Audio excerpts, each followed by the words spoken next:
Imagine if you could change your stress, change your habits, change your confidence without changing anything around you. No medication, no expensive technology, no biohack, just by learning how to guide your own brain. That may sound extraordinary, but your brain already does it every single day. As a neuroradiologist, I've spent more than 20 years studying the human brain. I've interpreted well over 300,000 MRI and CT scans, and those images have taught me something profound. The brain you see on an MRI tells you about its structure, but the brain that determines your life is its function. It's the way different brain networks communicate, the way attention is directed, the way emotion shapes perception, the way experience rewires the nervous system. That's where transformation begins. Today, I want to explain the neuroscience behind self-hypnosis, because I don't think hypnosis is about losing control.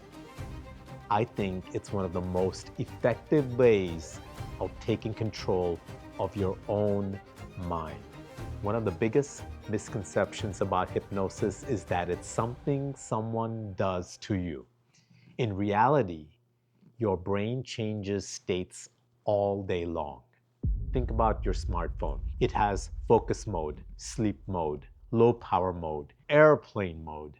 Your brain has operating modes too. Sometimes you're analytical, sometimes you're creative, sometimes reactive, sometimes deeply present.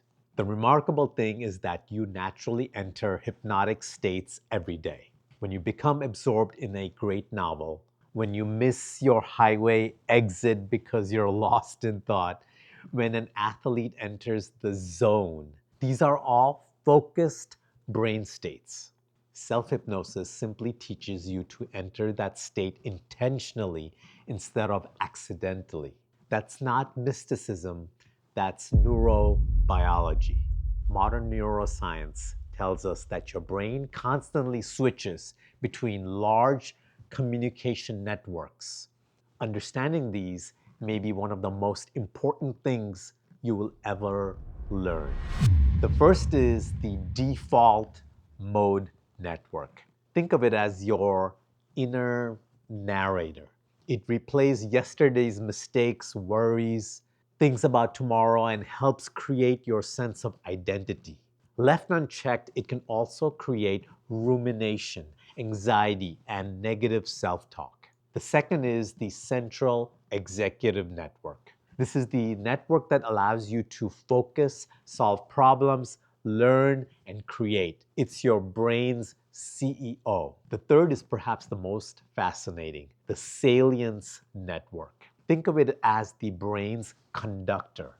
Every moment it's asking one question: what deserves my attention right now? Because attention is your brain's most valuable currency.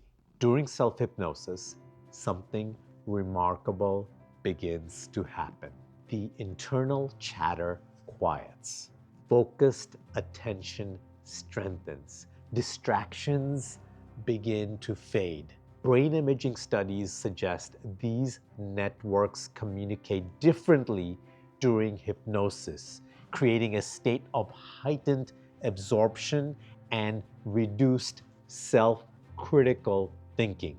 Your brain becomes less busy and more teachable. This may be the most important neuroscience principle I can share. Attention drives neuroplasticity. Whatever repeatedly captures your attention literally reshapes your brain. Every repeated thought strengthens a circuit.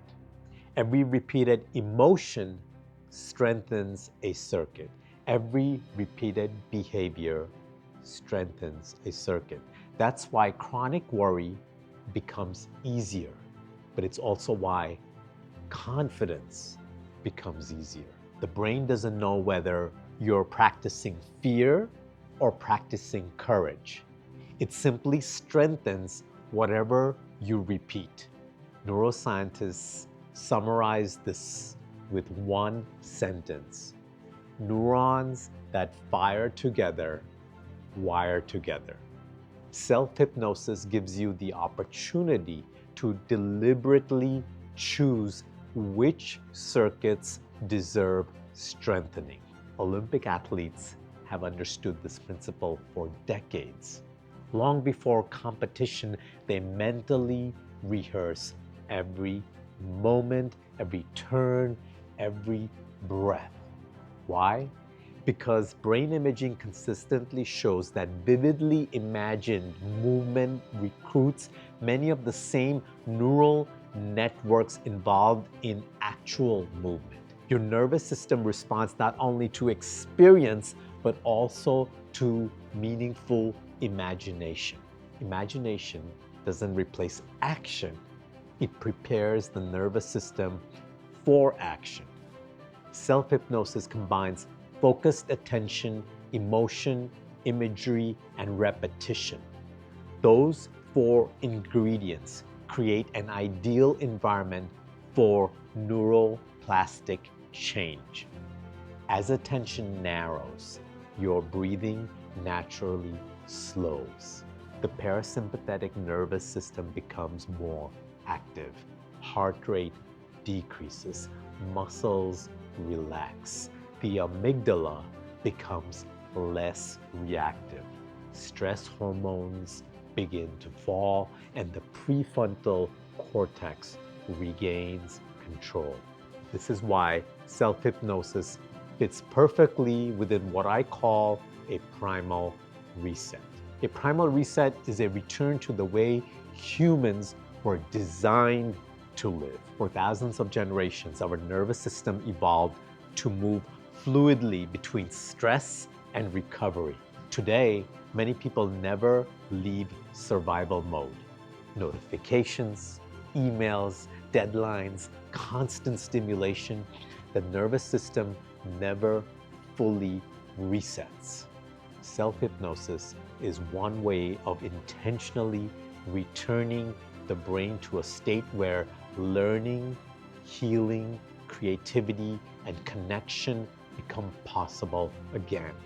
I would like you to experience this for yourself. Let's sit comfortably.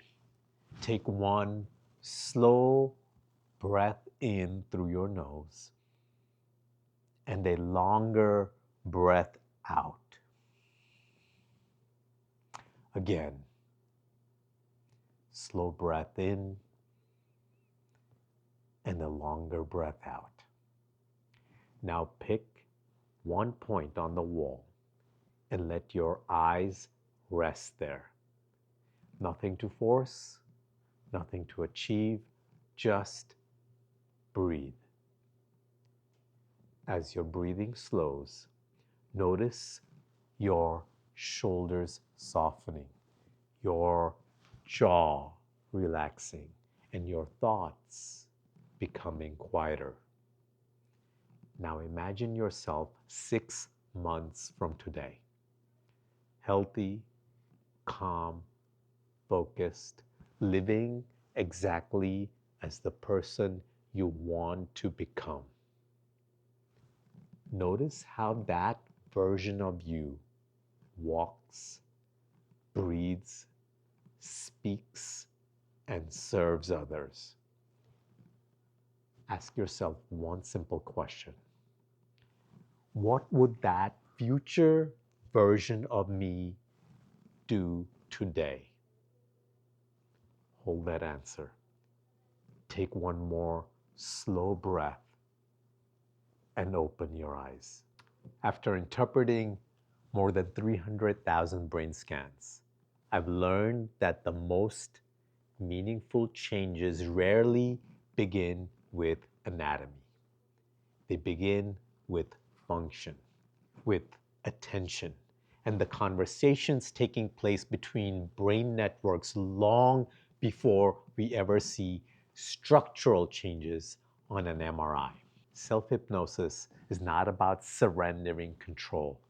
It's about reclaiming it. It's about learning to direct your attention instead of allowing the modern world to direct it for you. Because attention is the foundation of every habit, every emotion, every relationship, and ultimately every life. I believe one of the greatest skills of the 21st century won't be reading faster, thinking harder, or even using AI better. It will be learning how to intentionally regulate your own mind. Because when you change your attention, you change your brain. When you change your brain, you change your life.